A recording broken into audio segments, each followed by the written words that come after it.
越精彩啊！咁啊係賽事嘅第33場嘅賽事，斐濟對美國嘅。咁啊球證呢就係來自紐西蘭嘅費沙。嗱呢場咧就藍色衫嘅咧就係美國隊㗎啦。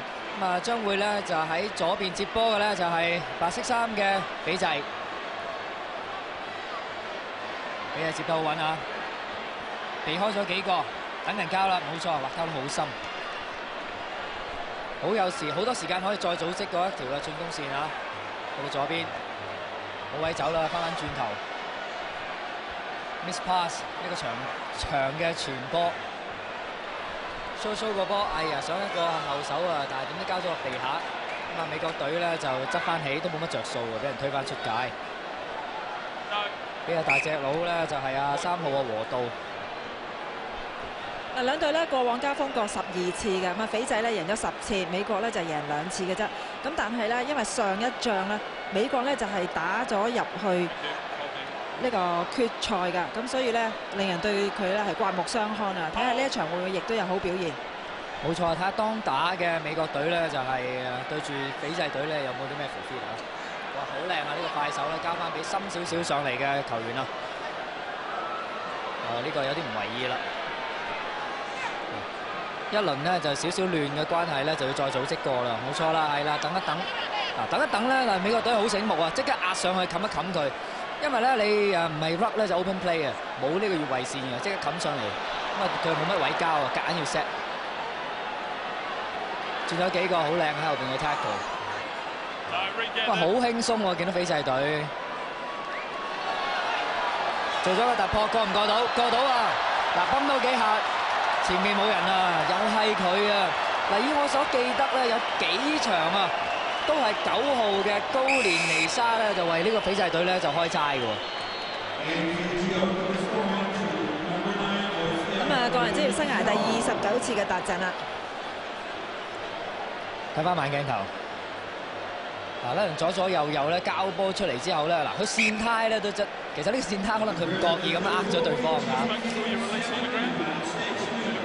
一企穩腳咧，就俾佢泵2步咧，就好難追佢嘅。其實呢啲線態佢都預計之中㗎啦。同埋佢有咁嘅體能咧，就踩翻起個人啦。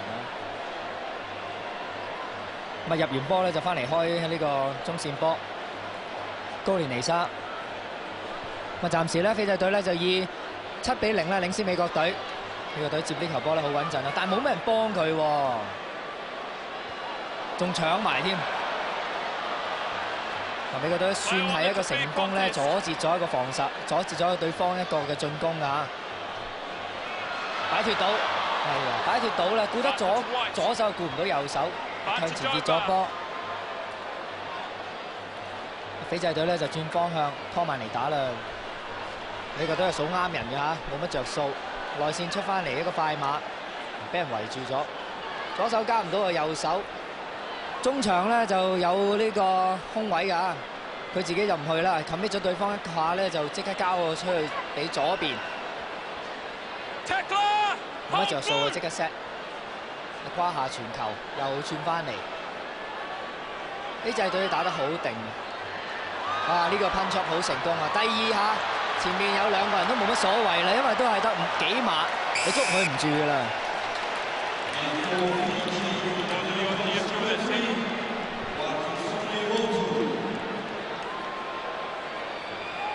斐濟隊咧就係睇翻佢嘅慢鏡頭啦，交到出去，佢望一望裏邊，然之後就搭一個假身去出邊嘅，就製造到個空位咧俾自己嘅隊友，隊友就再過咗一個之後咧，就交翻俾內線上嚟嘅和道啊。係啦，咁正宗嘅達陣角度啊，個加踢亦都係成功啦，所以而家斐濟咧就係14-0啊。斐濟隊咧雖然對住咧就當打嘅美國隊啦，但係見佢咧打嚟咧就好定啊。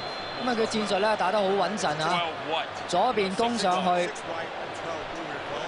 攻唔到咧就再 set 個轉個方向，中間又試下突破你。咁啊美國隊咧雖然佢防守都算係穩陣啊，但係佢5碼咁俾佢攻上嚟咧都唔係辦法嘅。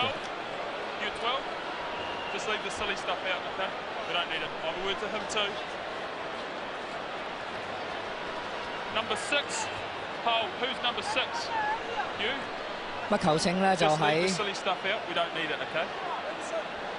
喺開波之前咧警告下呢個斐濟隊啦，叫佢咧就過咗紮陣線咧就唔好再 side step 啦嚇。咁啊呢個係唔需要嘅動作。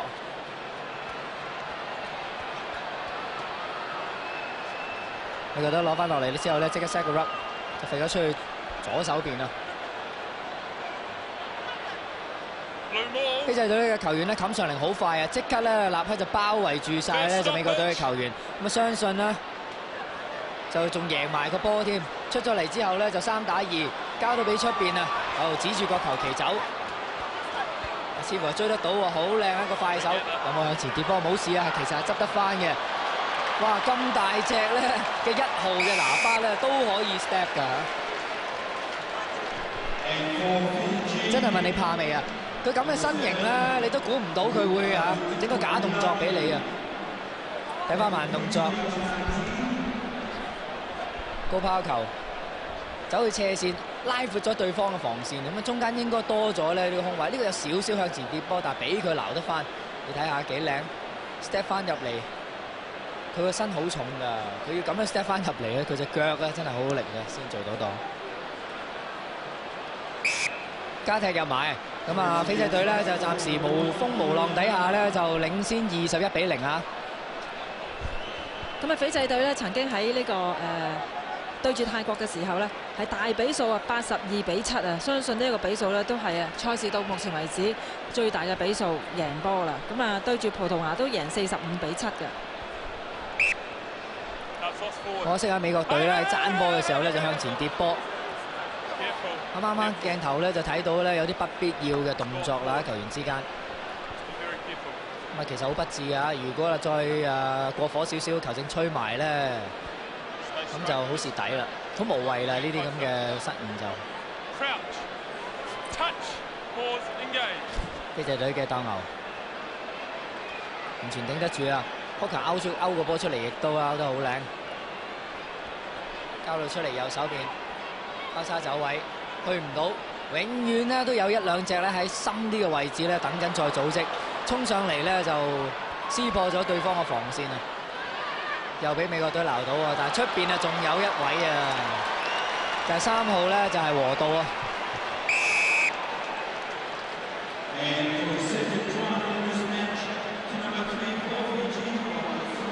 咁啊已經咧喺香港呢個站咧第3個達陣啊！一個假動作壓咗一個啦，即刻望人啦，有人走內線嘅咧就係咧洛圖馬爾係高連尼沙，然之後咧就再撲埋俾和道，